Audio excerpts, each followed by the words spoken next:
শব্দ করে ঢুকতে শব্দ করে না। হ্যালো ভিউয়ার্স, আপনারা যারা দেশ এবং দেশের বাইরে থেকে দেখতেছেন আপনাদেরকে জানাই অসংখ্য ধন্যবাদ। আজকে আমরা আলোচনা করব প্লাস্টার আমরা মোটা করব না পাতলা করব না সঠিকভাবে করব, আমরা এই বিষয় নিয়ে জানব।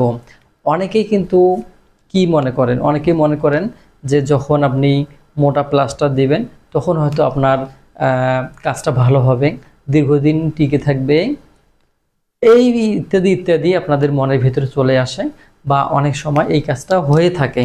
তো যাই হোক, আমরা এই বিষয় নিয়ে ক্লিয়ার একটা ধারণা নেওয়ার চেষ্টা করব। অবশ্যই আপনারা শুরু থেকে শেষ পর্যন্ত ভিডিওটির সাথে থাকবেন, ভিডিওটি দেখতে থাকবেন। তো যাই হোক, আমরা যখন এই প্লাস্টারটা করব, আমি যদি মনে করলাম যে আমার এই প্লাস্টারের জায়গাটা বাইর প্লাস্টার, অর্থাৎ এটা একটা আউটার, এটা একটা আউটার ওয়াল। এখন এই আউটার ওয়ালটা আমার কিন্তু শলে থাকবে, অর্থাৎ এই আউটার ওয়ালটা সুতার শলে স্ট্রেট থাকবে। এর জন্য আমাদের দরকার হবে 12 mm বা আমরা হাফ ইঞ্চি প্লাস্টার। অর্থাৎ যখনই আমরা সারফেস, যেই সারফেসটা আমাদের সমান থাকবে সেই সারফেসের জন্য আমাদের কত দিব আমরা, হাফ ইঞ্চি। এখন কথা হচ্ছে এই হাফ ইঞ্চির জায়গায় যখন আপনি প্লাস্টারটা 1 ইঞ্চি বা এরও বেশি দিতে যাবেন, সেক্ষেত্রে আপনার এই প্লাস্টারটি বেশি দিন টিকবে না। হয়তো আপনি মনে করতেছেন যে আমার 2-1 বছরে তো কোনো বোঝা যাচ্ছে না, কোনো কিছু হচ্ছে না, কিন্তু যেহেতু একটা বিল্ডিং আমরা সাধারণত 100 বছর টিকে রাখার জন্য ডিজাইন করে থাকি বা 100 বছর সেটাকে আমরা নিয়ে যাওয়ার চেষ্টা করি। তো সেই ক্ষেত্রে যখনই আপনার 20-30 বছর এর ভিতরে আপনার ওয়ালটা কিন্তু ফেটে যাবে, ওয়ালটা কিন্তু ঝরে যাবে এই মোটা থিকনেসের কারণে। আপনার অনেক সময় দেখবেন যে কিছু কিছু বাড়িতে হয়তো 10-12 বছর হয়ে গেছে, এরপরও কিছু ওয়ালে যখন আপনি হাত দিয়ে আঙ্গুল দিয়ে টোকা মারবেন তখন কিন্তু ঢ্যাপ ঢ্যাপ শব্দ হয় এবং অনেক সময় কিন্তু বোঝা যায় যে এটা ওয়াল থেকে একটু সরে গেছে। এক সময় কি করে, যে কোনো এক জায়গায় যদি আঘাত লাগে সেটা প্লাস্টারটা খুলে পড়ে, এই খুলে পড়ার পরে চতুর্দিকে আস্তে আস্তে ঝরে যায় প্লাস্টারটা। তো এই কারণে কিন্তু আপনার প্লাস্টার ঝরে যায়। আরও কিছু কারণ থাকতে পারে, যেমন আপনার যদি লবণের পরিমাণ বেশি হয় সেক্ষেত্রে কিন্তু ঝরে পড়ে যায় এই প্লাস্টারটা। অনেক সময় এই কিউরিংয়ের কারণও হয়ে থাকে, যদি কিউরিং করা না হয় সেক্ষেত্রে কিন্তু ঝরে যায়। কিন্তু একটা কথা হচ্ছে যে আমাদের যখন এই প্লাস্টারগুলো করতে হবে তখন আমাদের যেটা মাপ সেটাই করতে হবে। এখন দেখা যায় অনেক সময় ওয়ালগুলো একটু যে কোনো একদিকে হয়তো যখন আমরা এই ইটের গাঁথনিগুলো করি বেশিরভাগ দেখা যায় যে নাম্বার ইট করা হয় এবং অনেক সময় দেখা যায় এই ইটটা কিন্তু একটু বাঁকা হয়ে যায়। এই বাঁকা হওয়ার কারণে অথবা গাঁথনি করতে গিয়ে কোনো জায়গায় যদি একটু বেশি সরে আসে, অর্থাৎ সারফেসটা সমান জায়গায় একটু বেশি সামনের দিকে পিছন দিকে যায়, সেক্ষেত্রে কি করতে হবে, আপনাকে সেনি হাতুড়ি দিয়ে সেই অংশটাকে ভেঙে দিতে হবে। সেই অংশ ভেঙে দেওয়ার পর আপনাকে নিশ্চিত করতে হবে যে আমার মোটামুটি সব জায়গায় যেন হাফ ইঞ্চি প্লাস্টার খায়। এবার আসি আমি ভিতরের ওয়াল যদি আমরা করি, মনে করি যে আমাদের একটা ভিতরের ওয়াল,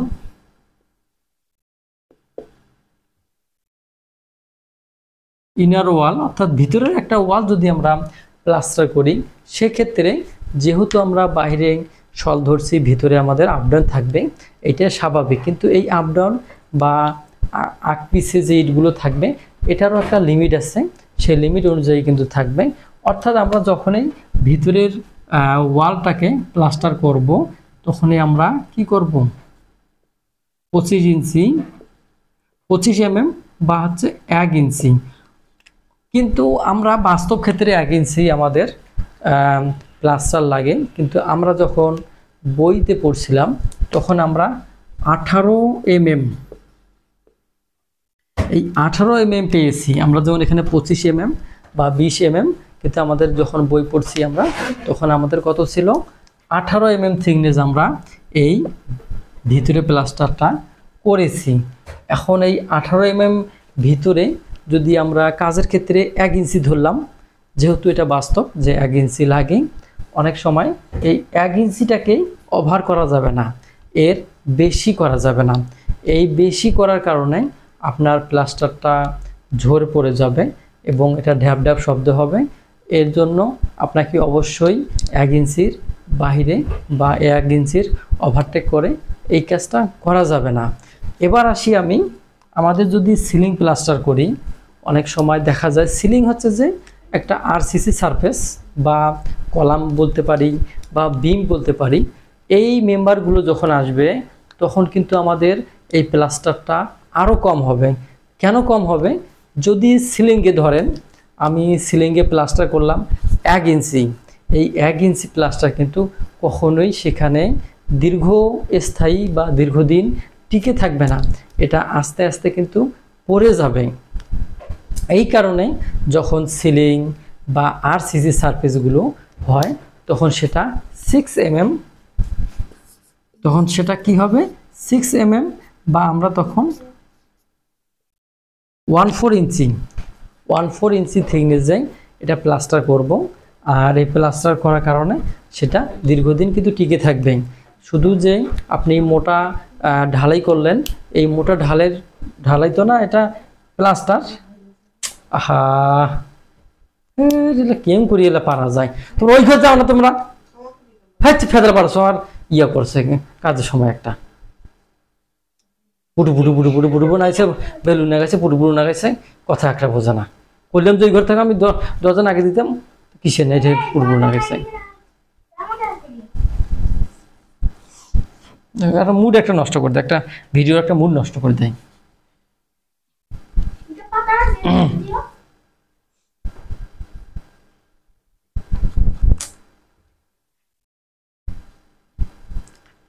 যখনই আপনারা এই আরসিসি সারফেসগুলোতে প্লাস্টার করবেন তখন 6 mm বা 1/4 ইঞ্চি থিকনেসে আপনাকে প্লাস্টার করতে হবে।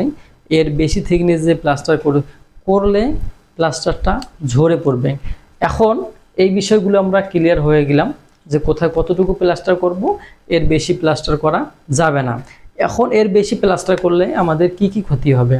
এর বেশি প্লাস্টার করলে যখন আমরা 1 ইঞ্চির অতিরিক্ত, যখন আমরা 1/2 ইঞ্চির বেশি, যখন আমরা 1/4 ইঞ্চির বেশি প্লাস্টার করব, সেক্ষেত্রে আমাদের সিমেন্ট খরচ হবে বেশি এবং সিমেন্টের সাথে সাথে আমাদের বালির খরচটাও বেশি হবে।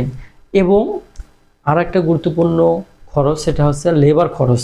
অর্থাৎ আপনি যখনই একটা লেবার বা কন্ট্রাক্ট দিয়ে কাজ করাবেন বা আপনি হাজিরা হিসাবে কাজ করাবেন, সেক্ষেত্রে কিন্তু আপনার যে রেট আপনি দিবেন সেই রেটে কিন্তু কাজ কখনোই করতে পারবে না। আপনার 3 দিকে ক্ষতি হলো, মালামালের ক্ষতি, আবার সময় বেশি লাগবে, সময় কিন্তু বেশি লাগবে, টাকার ক্ষতি, মালামালের ক্ষতি, সময়ের ক্ষতি, এবং এই কাজটাও ভালো হবে না। তো যাই হোক, এইগুলো বিবেচনা করে আপনারা আপনাদের কাজগুলো করবেন। যেহেতু আমি কনস্ট্রাকশন কাজ নিয়ে প্রতিটা স্টেপ বা প্রতিটা বিষয় নিয়ে আপনাদের সাথে আমি মত বিনিময় করি, তো এরপরেও যদি আপনাদের কোনো স্পেসিফিক ভিডিও লাগে সেক্ষেত্রে আপনারা কমেন্টে জানাবেন, আমি সেটা দেওয়ার চেষ্টা করব। এবং অবশ্যই যদি চ্যানেলটি ভালো লেগে থাকে সাবস্ক্রাইব করবেন নতুন হলে, আর যদি আগে সাবস্ক্রাইব করেছেন তাদেরকে অনেক ধন্যবাদ। আর আমার এই চ্যানেলটি আপনাদের আত্মীয় স্বজন বা বন্ধুবান্ধব সবার মাঝে কিন্তু শেয়ার করে দিবেন। তাহলে কি হবে, আমাদের ভিতরে আমরা যে জিনিসগুলো জানি সেই জিনিসগুলো আমরা বেশি করে জানবো এবং অজানা কিছু তথ্য আমাদের চলে আসবে। আপনারা মতামত প্রদান করবেন। তো আজকের মতো ভিডিও এখানে শেষ করব। আপনারা ভালো থাকেন, সুস্থ থাকেন। আল্লাহ হাফেজ।